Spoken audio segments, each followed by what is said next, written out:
بلوچستان کی تاجر برادری نے وفاقی بجٹ 2026 اور 27 کو مسترد کرتے ہوئے کہا ہے کہ بجٹ میں صوبے کے مسائل اور معاشی مشکلات کو نظر انداز کیا گیا ہے۔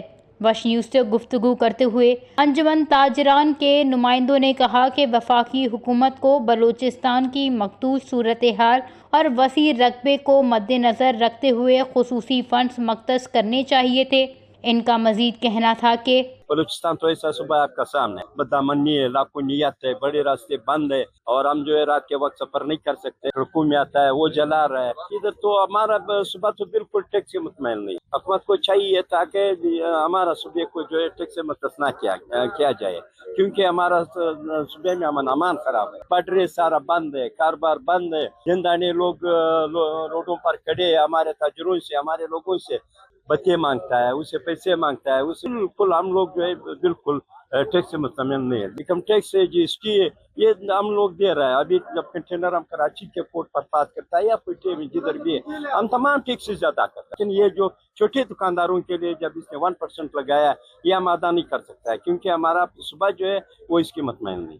ہونا تو یہ چاہیے، ہم وزیر اعظم صاحب سے اپیل کرنا چاہیں گے کہ بلوچستان کے مخدوش صورتحال کو دیکھتے ہوئے، اس کی پسماندگی کو دیکھتے ہوئے، چونکہ آدھا پاکستان ہے، ہماری یہ گزارش ہوگی کہ وہ رقبے کی بجائے آبادی کی بجائے رقبے کے لحاظ سے ان کو فنڈ جاری کیا جائے، اور جو بلوچستان کے بے روزگار نوجوان ہیں، جو بارڈر سے ان کا روزگار منسلک تھا، ان کو فیسلیٹیٹ کیا جائے، انڈسٹریل زون یہاں پہ لائے جائیں، کارخانے بنائے جائیں، بلوچستان کے عوام کو روزگار کے مواقع دیے جائیں۔ تو پہلے سے بلوچستان کی مخدوش صورتحال میں ہم ایک بڑی مشکل سے گزارا کر رہے ہیں۔ ہماری حکمرانوں سے، وزیر اعظم صاحب سے، صدر پاکستان سے، ہمارے چیف آف آرمی اسٹاف سے گزارش ہے کہ وہ بلوچستان میں روزگار کے مواقع پیدا کرے۔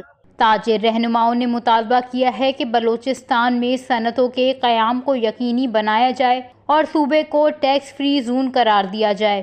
ان کے مطابق امن و امان کی صورتحال اور سرحدی تجارت کی بندش کے باعث صوبے میں بے روزگاری میں اضافہ ہو رہا ہے، جبکہ صنعتی مواقع بھی نہ ہونے کے برابر ہیں۔ انہوں نے وفاقی حکومت سے مطالبہ کیا کہ بلوچستان کے لیے خصوصی معاشی پیکیج اور کاروباری مراعات کا اعلان کیا جائے۔